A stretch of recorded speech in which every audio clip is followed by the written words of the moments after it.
When you walk in here, there is definitely a sense of identity as well as energy and the idea that you won't find this anywhere else. The way that we describe it is just contemporary American, but even that, I mean, what's really American cuisine anymore? We're Chicago at heart, and Chicago, I think, is this amalgam of a million different influences and cultures and people, and that's what we try to do with our food here. For some reason, Chicago is always being called a meat and potatoes town, which it really isn't when you think about it. There's numerous places that are doing this cuisine that's a form of self-expression, and you know what we try to do here is very similar. It's you know, Graham Elliot cuisine. It's a mix of what my team brings to the table as well as myself and our different experiences.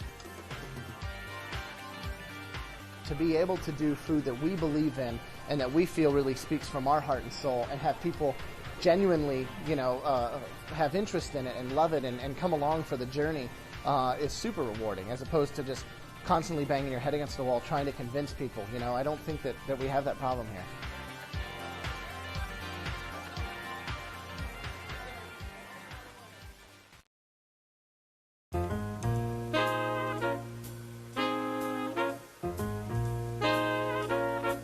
So, David, you say you always have a great time at Graham Elliot. Tell us why you chose it. I do.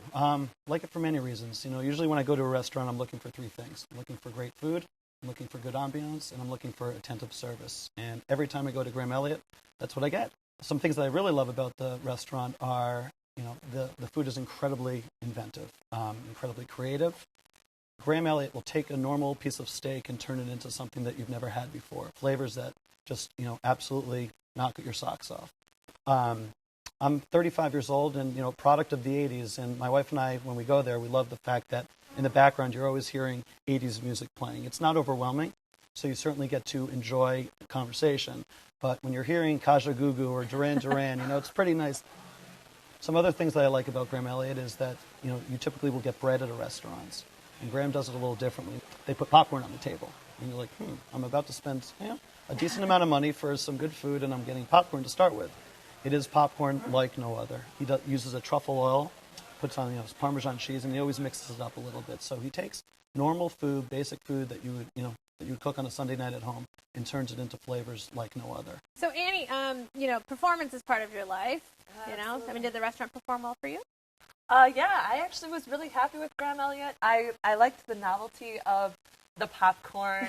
I actually consider myself pesco-vegetarian, but I couldn't resist trying the lollipops, which was foie gras with pop rocks on them. Everything has a little bit of a novelty about it that appeals to me. The only thing is, I really felt like the portions were really small. I think the portions, you know, I eat out a lot. My job is to pretty much entertain clients, so I eat out about 3 or 4 times a week. You and Annie have something in common. We do. We like to eat, Annie, you know, so definitely. You know, and I was thinking about the portions, and I, you know, for me, what I had done, I don't know what you chose for an entree, you know, I had this deconstructed gyro, and it was a pretty big piece of lamb. I mean, they sliced it up, and for me, it was actually a good amount, and fantastic. I mean, okay, Calvin in the mix there. What do you think? I really liked it. It was a fun, hip environment. You know, you felt comfortable when you walked in, and it started with the popcorn. And again, you know, I kind of took a couple pieces and was like, I don't really like it, and then ended up eating like all of it. You know? So yeah, I really enjoyed it. And I started out with crispy buffalo chicken, which was like poppable, and there were these little pieces. I'll agree with Annie about it being a smaller portion, but it's an appetizer. I was very surprised by it. I was very surprised by the food. Because when I read the menu, I didn't feel like, I was like, that's it's very whimsical. Cute. Yeah. Yeah. But when I actually got the food, and you know, I got the lobster, and the lobster had the foam on top of it, and just the foam had just that surprising tanginess, and I really loved that about it, that there were so many things that were surprising. They do a Caesar salad like no other. He does a brioche Twinkie in replacement of croutons. And it is, you know, if you see it on paper, you're like, is this going to taste good? And it is absolutely one of the most unbelievable tasting things on the planet. I had the king salmon, which had baby beets and arugula, and together with the mustard vinaigrette, it was just delicious. Like every bite I wanted to hold on to. And again, like Andy, I thought it was a little small, but perfect. You know, like I didn't want to leave feeling like I was so full. Have dessert? I did. I had the shortbread that had banana gelato, and it was amazing. Yeah. That's what I had too. What about the cocktails? Cocktails are amazing. And they're named after like songs. Songs like Yeah. Blueberry Hill, Yeah. Eagle-Eyed Cherry, just random names for songs. My wife and I like to put away our drinks, and we, again, so creative. And you read what the ingredients are, and you're like, is this going to taste good? And I know Chef Graham actually made a specific point when he opened the restaurant. He wanted cocktails to actually go with the food, and so he has, he almost treats his cocktails like he does any other dish that's coming out of his kitchen. Absolutely. And we would ask the waiter, what is going to taste good with my lamb, what's going to taste good with my wife's duck, and so forth. And he gave us great recommendations. Dave, tell us a little bit about Graham Elliot. He's I've known him for years, and I think Graham sort of missed his calling. He should have been almost like a performance comedian, and I think that sort of jovial side of him really comes out in his food. He's just a very fun, cool guy. Like you said, I mean, he likes to have a lot of fun with his cuisine, and for me, that's something different. It's just beyond creative, and you just have to try it and then understand what these flavors mean. Do you think when somebody reads the menu that they could be kind of turned off by it?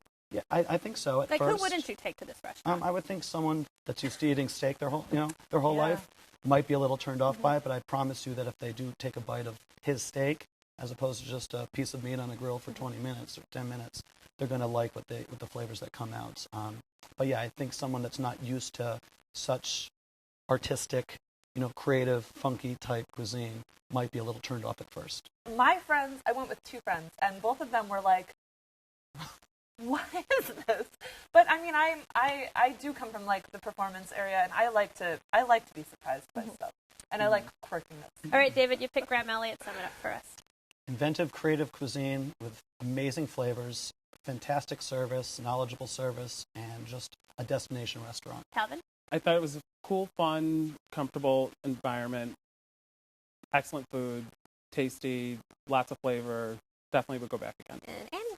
I thought the food was delicious. I felt like the service was exquisite, but for me, it's just too expensive for such small portions. All right, well, you can join in on the fun at Graham Elliot, 217 West Huron, 312-624-9975.